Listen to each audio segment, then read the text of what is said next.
Olá, cursista! Estamos de volta para a nossa última aula. Vamos dar sequência aos nossos estudos da disciplina Língua Portuguesa 3. Como já disse, é um prazer estar aqui com vocês. Além dessa videoaula que apresentamos todo o conteúdo programático do plano de ensino, vocês terão acesso à sala virtual dessa disciplina, onde poderá acessar a qualquer momento o caderno didático ou a apostila, bem como outros textos teóricos disponíveis. Nos fóruns de discussões vocês poderão discutir, opinar, exemplificar, tirar as dúvidas e interagir com os colegas. Serão auxiliados por mim e pelo tutor presencial e à distância naquilo que for necessário.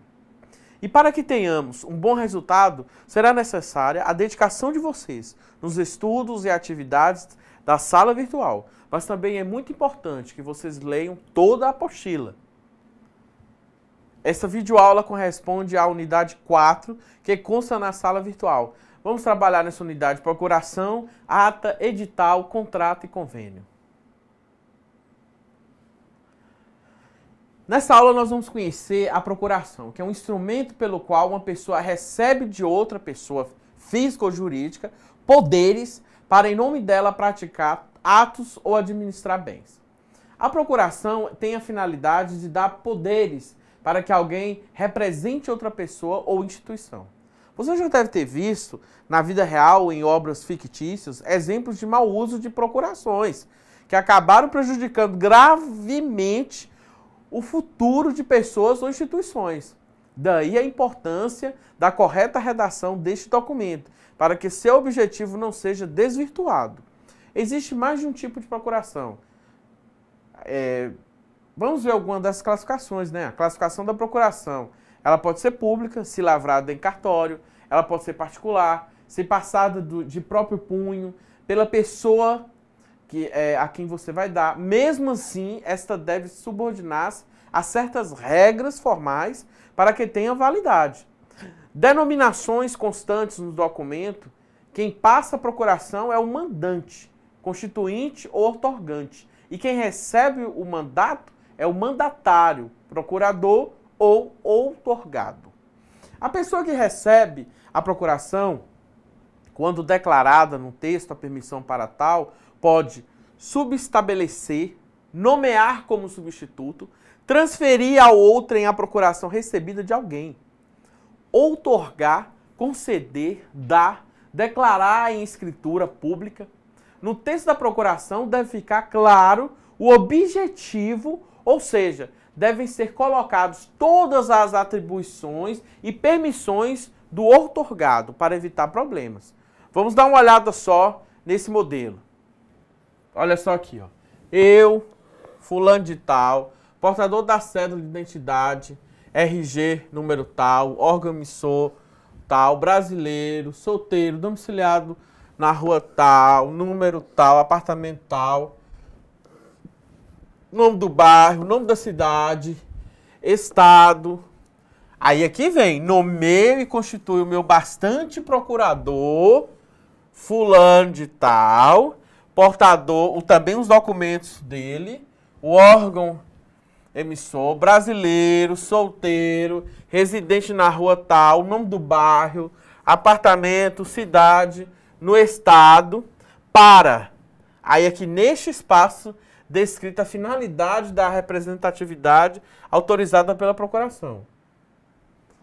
Aí aqui você pode colocar retirar cartão de crédito, fazer a matrícula tal, vender ou comprar tal lote, tal terreno, tal casa, podendo, para tanto, realizar todos os atos necessários para este fim.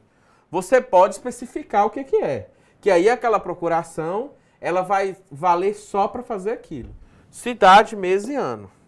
Aí aqui a assinatura do outorgante com a firma reconhecida em cartório. Agora vamos falar sobre a ata. Como redigir uma ata? É um documento que se registram todas as ocorrências de reuniões, assembleias e convenções. Agora, o que é uma ata? Ó, pelo que vocês estão vendo, isso aqui é um caderno de ata. Esse caderno de ata ele é numerado, tanto as páginas, quantidade de páginas. Aqui vocês estão vendo a página 2. A ata ela deve ser feita pelo secretário, né, da Assembleia e tal, e colocar todos os detalhes que nós temos numa ata. No final, ela é assinada, né, pelo presidente, da comissão, por todos que estavam presentes. A ata é um documento em que se registram as ocorrências de uma reunião. É um ato de registro no qual são descritas detalhadamente as decisões tomadas pelo grupo presente. Para a redação deste documento, é preciso agilidade e percepção para registrar os fatos enquanto acontecem durante a reunião e ainda distinguir o grau de importância dos comentários a serem registrados. Como fazer uma ata? A ata pode ser manuscrita, em livro próprio ou digitada em folhas numeradas. Como eu disse antes, estas devem ser posteriormente fixadas em um único livro. O texto deve ser escrito em linhas corrigidas, sem rasuras e emendas. No caso de erros de grafia, deve-se escrever em seguida do erro a palavra, e na sequência grafa-se o termo correto. Abre somente o parágrafo inicial, não se deve utilizar números. A escrita deve ser feita por extenso. O tempo verbal a ser usado é o pretérito perfeito do indicativo, ontem, e deve ser objetivo. Se o secretário for nomeado no momento da reunião, deve-se usar o termo ad hoc, que significa que o secretário só é para aquela ocasião. Se for um caso que a ata tiver um erro e este só for observado após a digitação ou o término da grafia, deve-se, antes de se encerrar a ata, com a assinatura do presidente da reunião, colocar a expressão em tempo onde se leia-se tal coisa, fazendo essa correção. O texto da ata, quando manuscrito, é grifado sem espaço para evitar modificações posteriores. Como atualmente se dispõe de meios para digitação e impressão do documento, o modelo da ata admite formatação. Para melhor clareza e para evitar fraudes posteriores neste formato de registro, a ata, depois de impressa, é rubricada em todas as páginas, assinada pelo presidente e secretário registrado, em cartório e posteriormente fixada em livro próprio. Quem assina? A obrigatoriedade de assinatura na ata é apenas para o secretário e presidente. Porém, para validação e registro em cartório, deve-se anexar a este documento lista de presença com assinatura dos presentes.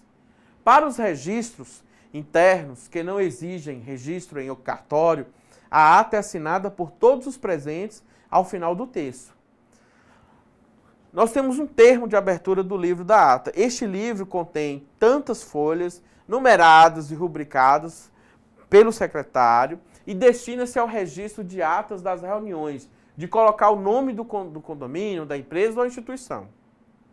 O termo de encerramento do livro de ata deve constar o nome do secretário, né? O secretário deve colocar o nome do condomínio da empresa, declarar que está encerrado o livro de atas e declarar que encerrou também a reunião dessa ata, certo? Vamos dar uma olhada em duas atas. Então aqui nós temos a ata da 10ª reunião da diretoria da empresa ABC, né, aos 19 dias do mês de outubro de 2010, às 8 horas, na sala de reuniões da empresa ABC. Vocês viram aqui que está descrevendo, né, por extenso as datas. Cito na Avenida, número 530, né, Curitiba, Estado do Paraná, sob a presidência da senhorita Meire Santos, estando presentes as sócias Andresa, abriu os trabalhos solicitando a senhorita Andresa Pereira que secretariasse a reunião e de imediato lesse a ata da reunião anterior, que foi aprovada sem ressalvas, né, que não teve nenhuma objeção. Aí vem a pauta da reunião, projeto de marketing para 2005, e aí vai descrevendo tudo que vai sendo dito, né, que vai sendo explorado na reunião. Relatório de cursos de setembro. Após a senhorita Andressa apresentar, né, o relatório de cursos referente ao mês de setembro de 2004, aí vem a contratação de funcionários. Então, tudo que vai sendo discutido na pauta tem que ser colocado aqui. Vocês veem que é uma pauta bem... É uma ata formal, né, e discutida. Aí que no final assina a presidente e assina a secretária. Logo em seguida, nós temos essa outra ata de reunião da diretoria. Aí tem aqui o número da ata, o dia, o local. Vocês estão vendo que aqui é uma ata mais informal. Presidente, secretária, presentes. Aqui a gente já tem um número maior de pessoas. E aqui vem, eles enumeraram as deliberações, apresentação do projeto para o jornal informativo, o modelo apresentado ficou sob a responsabilidade da senhora Mara, compra de 2 computadores, a senhora Carmen solicitou a compra de 2 computadores, um para o setor de marketing e outro para a recepção, aprovada a compra. Aí vem as considerações. Foi sugerido pelo presidente que para aprovação final do jornal informativo seja instituída uma comissão, evitando assim a necessidade de outra reunião para tal, o que atrasaria a impressão e distribuição do material. A sugestão foi acatada por todos, né? E aí aqui no final, para compor a comissão junto da colaboradora Maria Lúcia Bim. O encerramento, eles colocaram aqui 11 horas e 30 minutos do dia 23 de 11 de 2010. Não é isso? E aí vocês, já que começou 10h30, então foi basicamente 1 hora de reunião. No final, as assinaturas do presidente, secretário e dos presentes. Vocês estão vendo que essa ata, ela é uma ata informal, bem objetiva, bem enxuta, e serve também, assim como a outra, para sinalizar o que foi discutido, o que foi falado nas reuniões anteriores, para não haver problemas. É um tipo de arquivamento nas discussões. Vamos falar agora sobre o edital. O edital ele é um documento utilizado para tornar público os avisos, né, o conhecimento de convocações ou as informações. Ao final dessa aula, você vai saber como redigir o edital para fim específico e ainda como ler, analisar edital mais complexo, como os de concursos e licitações. O objetivo dos editais, a finalidade desse edital, é tornar pública a mensagem de seu conteúdo. Por isso deve ser afixado em local visível e publicado em jornais de grande circulação ou no Diário Oficial, ou da União ou do Estado. A classificação dos editais, né, há a necessidade da licitação. As licitações são classificadas em diferentes modalidades, como leilão, concorrência pública, tomada de preços, entre outras. E aí a gente tem o edital de concurso e o edital de convocação. Vamos dar uma olhada nesse exemplo. Aqui nós temos o edital de convocação de Assembleia Geral Ordinária, eleição de diretoria da APAI. E colocar o lugar. APAI de tal lugar, né, com sede nessa cidade, na rua tal, no bairro tal, através da sua diretoria executiva, devidamente representada por seu presidente, convoca através do presente edital todos os associados, contribuintes e pais de alunos da APAI para a Assembleia Geral Ordinária, que será realizado na sede da APAI. A apreciação e aprovação do relatório da gestão 2005 e 2007. Apreciação e aprovação das contas dos exercícios 2005 e 2007, mediante parecer do Conselho Fiscal. Eleição da diretoria executiva, Conselho de Administração e Conselho Fiscal da APAI, em cumprimento ao disposto no artigo 18, a linha C e 19 do Estatuto da APAI. A inscrição das chapas candidatas deverá ocorrer na Secretaria da PAI até 20 dias antes da eleição, que se realizará dentro das chapas devidamente inscritas e homologadas pela Comissão Eleitoral, no artigo 48, parágrafo 1º do Estatuto. Vocês estão vendo aí que é um edital bem simples.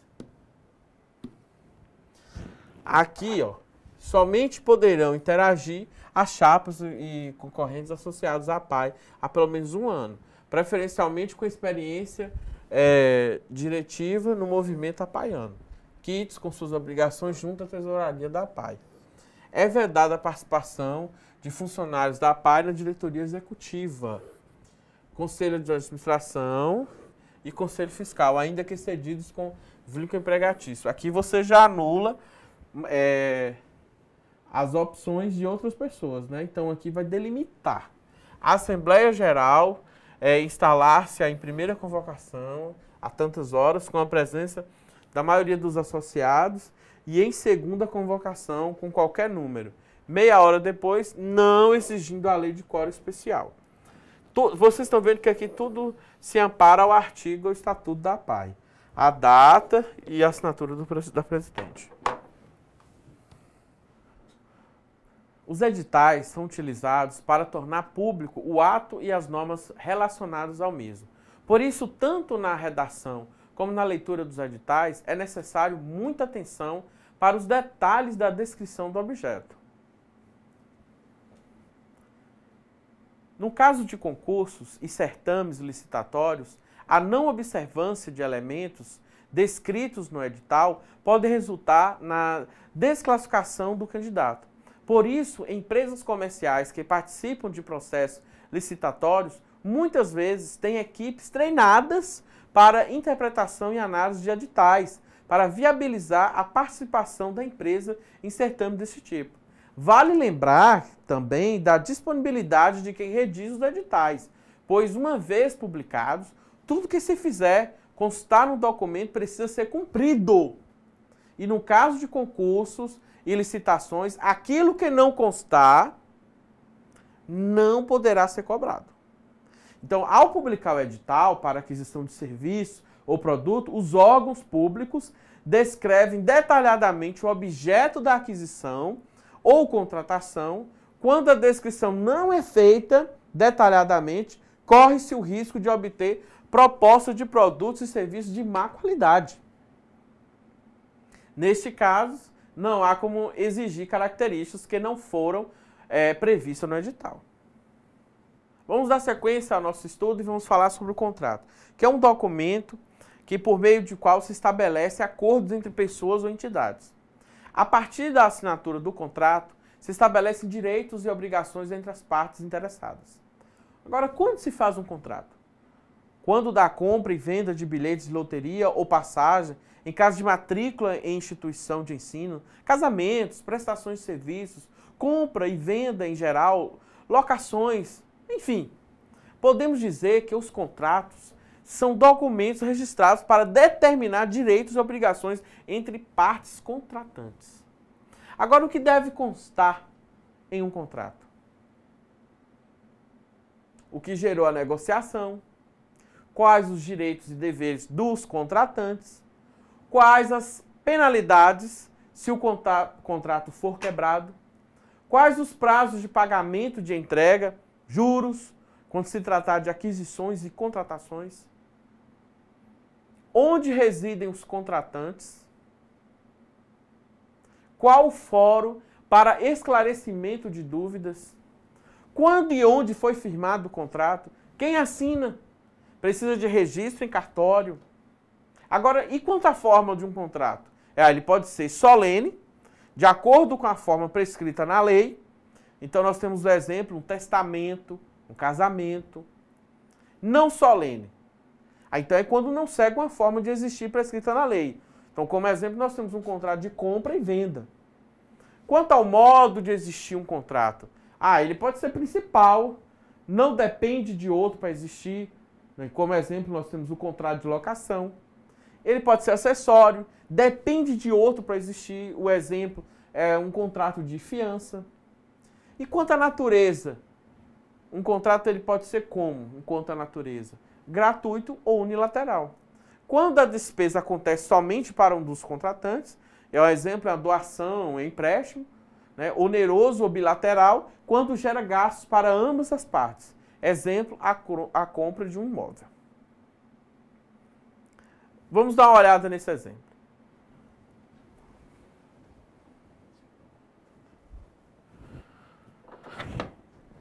Então, nós temos aqui um contrato de prestação de serviços profissionais.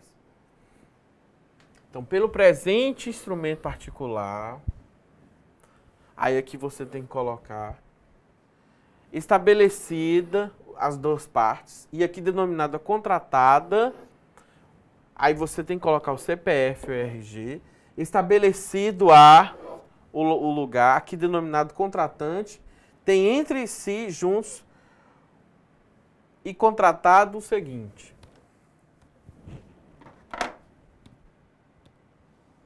Aí vem a descrição de cada uma das coisas. Do objeto do contrato. O presente contrato tem como objeto a formulação do conjunto de páginas eletrônicas e gráficas, aqui denominado simplesmente por site, ou homepage, para uso exclusivo na internet com referências institucionais da contratante, demonstrando os seus produtos, serviços e tecnologias. Também inclui a prestação de serviços referente à manutenção deste site. Aí, além do objeto do contrato, tem que ter das obrigações. A contratada se obriga a devolver o objeto deste contrato da maneira mais adequada e dinâmica, dando ênfase à marca e à qualidade dos produtos e serviços da contratante.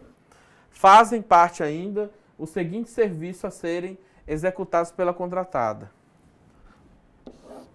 elaboração do projeto gráfico e fluxo das informações, programação das páginas em HTML, programação das páginas em ASP e programação dos bancos de dados necessários. Manutenção do site, assim que as partes acharem necessárias.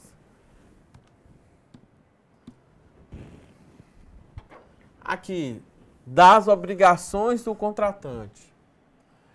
Ficará sobre a responsabilidade da contratante a entrega de todo o material necessário para a execução dos trabalhos. Fotos e imagens a serem adicionadas, textos descritivos, logotipo. O contratante deverá efetuar corretamente os pagamentos à contratada. Aí aqui vem da manutenção do serviço. A contratada, através da manutenção do serviço, sendo preventivo ou corretivo, manterá o site em condições de navegabilidade, efetuando necessários ajustes, configurações e reparos visuais. Primeiro, somente os técnicos da contratada poderão executar serviços técnicos preventivos ou corretivos. A manutenção dos serviços aqui contratados não inclui os serviços adicionais mencionados neste contrato.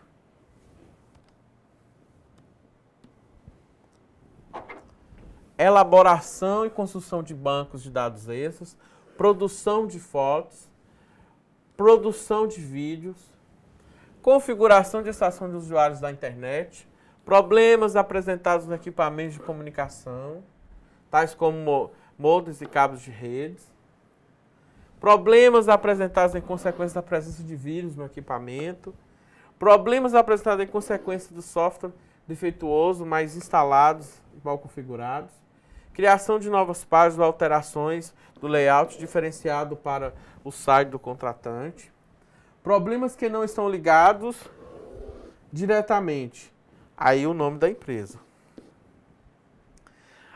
E aí o terceiro ponto, a contratada se reserva no direito de inserir uma pequena imagem de aproximadamente 70 por 4 pixels na página principal da contratante com a seguinte descrição.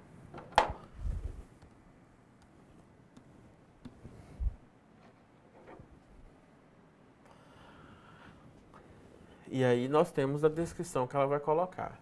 No quarto ponto, a contratada se compromete a cadastrar o site da contratante nos principais sites de buscas nacionais e internacionais. Agora vamos para o preço e forma de pagamento. Para o serviço de construção, manutenção e inclusão do site, objeto deste contrato, hora estipulada terá um custo no valor de... Aí a construção do site. Qual é o valor? Uma vez que a contratada compra todos os requisitos, o contratante efetuará o pagamento do serviço prestado de construção do site da seguinte forma. Então, a forma de pagamento, né? Qual é o valor dessa manutenção? A serem pagos da seguinte forma. E aqui descreve como vai ser pago.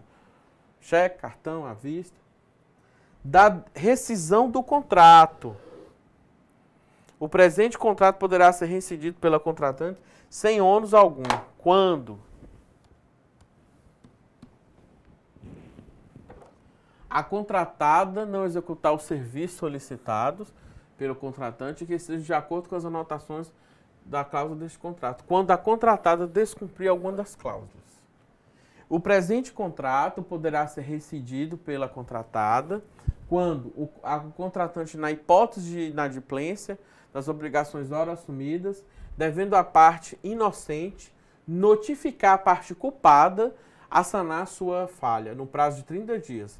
Após isso, não sanada a dívida, a contratada não efetuará qualquer tipo de trabalho para a contratante. E aqui nós temos o sexto ponto, que é o prazo de vigência do presente contrato. Com exceção do serviço de implantação do sistema, o presente contrato vigorará pelo prazo determinado de 1 ano, podendo ser renovado posteriormente. E, por assim estarem justos os contratados, firma o presente contrato em 2 vias de igual teor. O lugar e a data que foi assinado. Assinam contratado e contratante. Agora, atenção aos direitos e obrigações. Nós vimos que demonstra satiricamente uma situação muito comum de pessoas que assinam contratos sem a devida atenção ao conteúdo do documento. Trata-se de uma situação corriqueira com consumidores desatentos que só depois de encontrarem problemas no produto adquirido ou serviço contratado é que se lembram de ler atentamente o contrato e procurar os seus direitos. Mas se deparam com um contrato cheio de obrigações, mas desprovido de direitos, que realmente lhe assegura um produto ou serviço de qualidade. Mais uma vez, assim como no edital, é preciso atenção, tanto no momento da redação, quanto no momento da leitura dos contratos a serem assinados, para evitar o arrependimento e maiores prejuízos. Veja só, já estamos chegando no nosso último gênero textual, que diz respeito às cartas comerciais, aos documentos oficiais e documentos. Então, eu quero deixar para vocês, antes de encerrar adequadamente, vamos finalizar nossos estudos analisando esse gênero, redação empresarial oficial, para entender e utilizar a situação pertinente. Desde as primeiras aulas, todos os nossos objetivos foram voltados para o uso adequado da língua portuguesa e neste não será diferente. Um convênio é firmado para atender a interesses recíprocos. E um ajuste ou acordo entre 2 ou mais pessoas, ou ainda entre empresas, para a prática de determinadas ações. São firmados pelas empresas com convênios de assistências médico-odontológica, por exemplo. Há situações de parcerias entre órgãos públicos e privados em que também é utilizado o convênio para formalizar o acordo. Vamos dar um exemplo, esmiuçar um pouco esse convênio e vamos pegar um modelo de convênio de órgão público.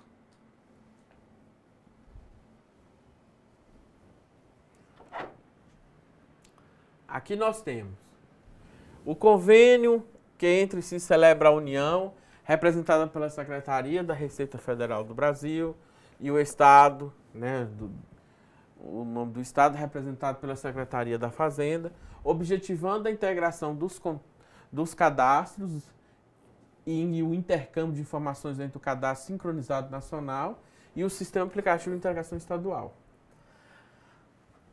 A União, por intermédio da Secretaria da Defesa Federal do Brasil, órgão do Ministério da Fazenda, doravante denominada RFB. Aqui nós temos o número do CNPJ. Neste ato, representada pelo secretário, senhor Tarcílio Dantas Cartacho, portador da carteira de identidade, o número da identidade, do CPF, o Estado, por intermédio da Secretaria da Fazenda, denominada Cefaz, inscrita no CNPJ, número tal. Neste ato, representado por seu secretário, o nome, portador da carteira, do CPF tal, com fulcro no artigo 37, inciso 22 da Constituição Federal, no protocolo da cooperação, né, de 1/2004, o número do protocolo e o ano 2004. E aí vários outros protocolos que vão ser descritos para tomar como base esse convênio.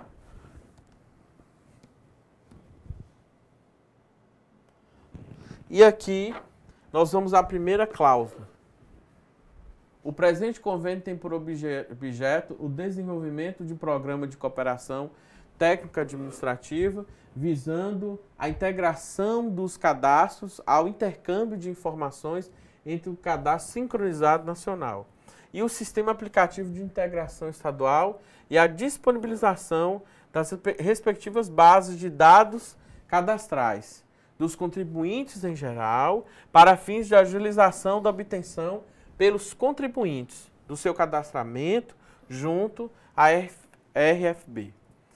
Então aqui, nessa cláusula primeira, dentro desse convênio, já mostra qual é o objeto desse convênio. Aí vamos seguir. No parágrafo 1º da cláusula primeira, o programa de cooperação técnico-administrativa compreenderá o aperfeiçoamento, a organização e a uniformização de procedimentos para a coleta, tratamento e armazenamento de dados cadastrais. E olha só o que diz o parágrafo 2º da cláusula primeira, que a Secretaria de Fazenda, os demais órgãos estaduais e os municipais que aderirem ao presente convênio no âmbito do programa adotarão um número de inscrição no CNPJ como identificador cadastral.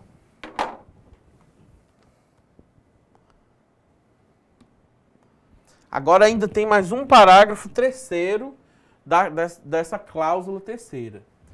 Para a consecução dos objetivos previstos nessa cláusula, os convenientes e os participantes que aderirem aos presentes convênios manterão independentes suas bases de dados cadastrais, observando o sincronismo das informações.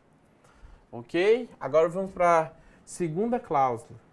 A cláusula segunda. A adesão dos municípios do Estado, aí nós temos aí, ao presente convênio será formalizado pela assinatura do termo de adesão conforme minuta referencial constante do anexo, que também pode vir com anexo esse convênio. Parágrafo único dessa cláusula. A Secretaria da Fazenda comunicará à Receita Federal a relação dos municípios que aderirem ao presente convênio. Cláusula terceira.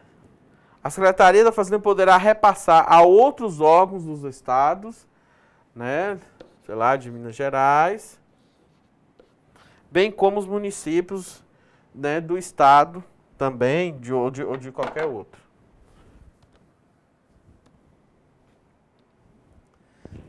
Cláusula quarta.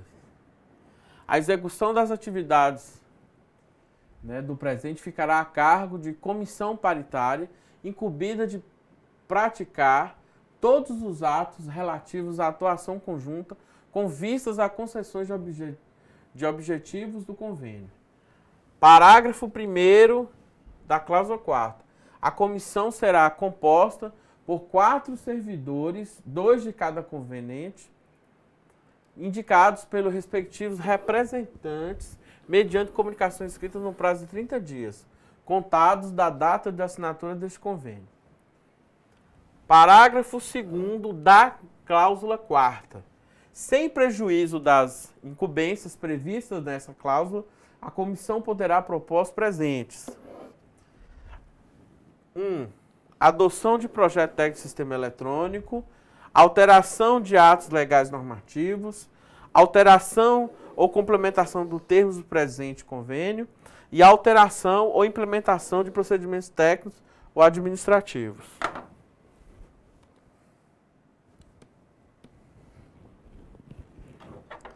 Cláusula 5ª. Os convenientes e os partícipes que aderirem ao presente convênio aceitam as limitações normativas impostas pelo seu respectivo ente federativo, no que concerne a atos reguladores de coleta, tratamento e armazenamento de dados cadastrais. Cláusula 6ª. As informações de interesse recíproco dos convenientes e dos partícipes que aderirem ao presente convênio serão solicitadas às respectivas prestadoras de serviço ou aos setores responsáveis, que mantêm suas bases de dados por qualquer meio ou solução adotados de comum acordo, observados os procedimentos legais e normativos para sua obtenção.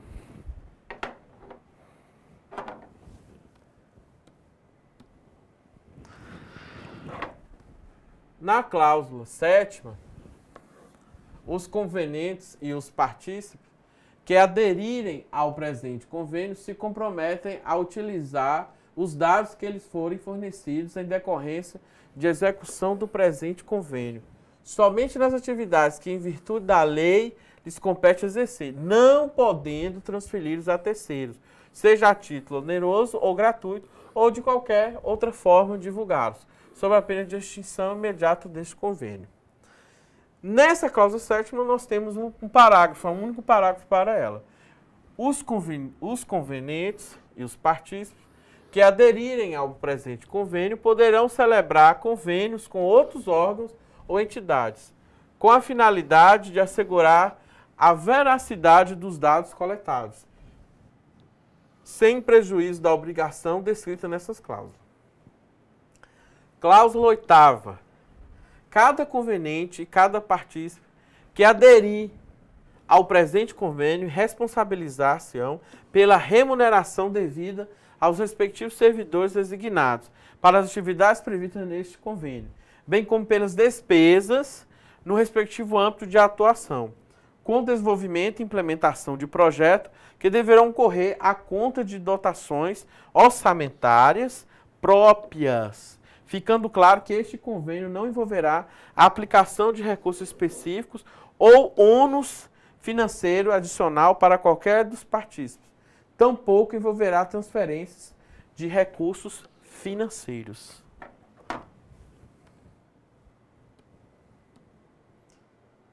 Aí nós temos o parágrafo 1º da cláusula 8ª.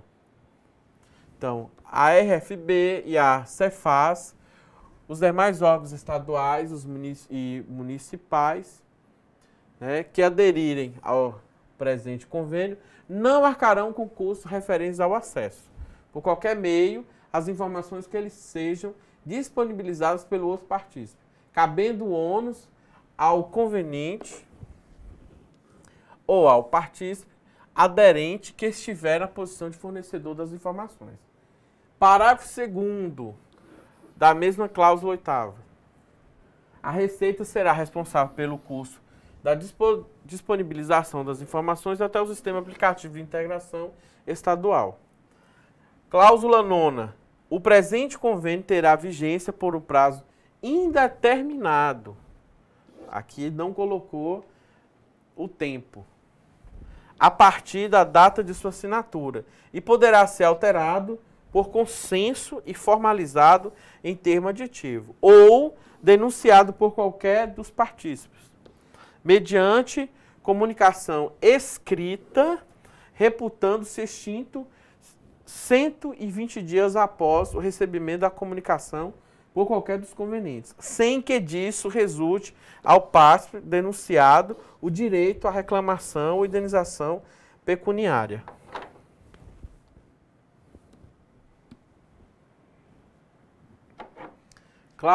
Cláusula 10ª.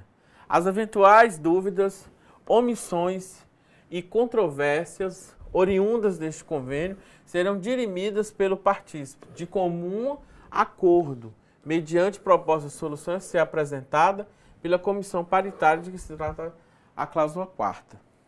E o parágrafo único, um único parágrafo para essa cláusula 10ª, as eventuais controvérsias que não puderem ser dirimidas de comum acordo entre os partícipes serão submetidas ao juízo da Justiça Federal, seção judiciária do Distrito Federal. Cláusula 11ª.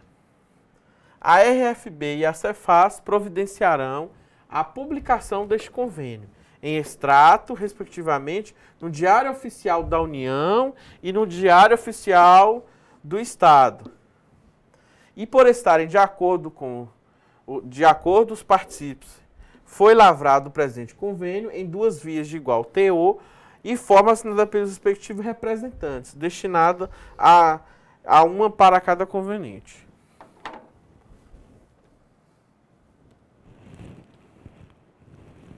E aí, por fim, o local, a data, o nome do secretário da Receita Federal do Brasil e sua assinatura, o secretário de Fazenda do Estado e sua assinatura, testemunhas, nome e o CPF, mais assinatura. Uma segunda testemunha, nome, CPF e assinatura. É um tipo de contrato também, né, se você for observar. Você pode ter se assustado com o exemplo de convênio demonstrado, pois o texto é um tanto grande, mas isso se deve às particularidades do convênio. Como esse documento é utilizado para firmar acordos, assim como o contrato, todas as condições precisam ficar muito claras para evitar interpretações errôneas entre as obrigações e direitos firmados entre as partes. E com isso, encerramos o assunto da nossa 4ª e última videoaula. Eu espero que vocês tenham gostado e que tenham absorvido ao menos um pouco do que vimos aqui hoje. Lembre-se de acessar a sala virtual, participar dos fóruns, postar os seus comentários, as suas dúvidas, responda a questão proposta, mas também interaja com os colegas. Dê sua opinião. O fórum é para discutir o que acabamos de ver nesta aula. Para cada aula existe um fórum de discussão esperando pela sua participação. E não se esqueçam de estudar a apostila e das atividades propostas que ajudarão a construir cada vez mais o seu conhecimento.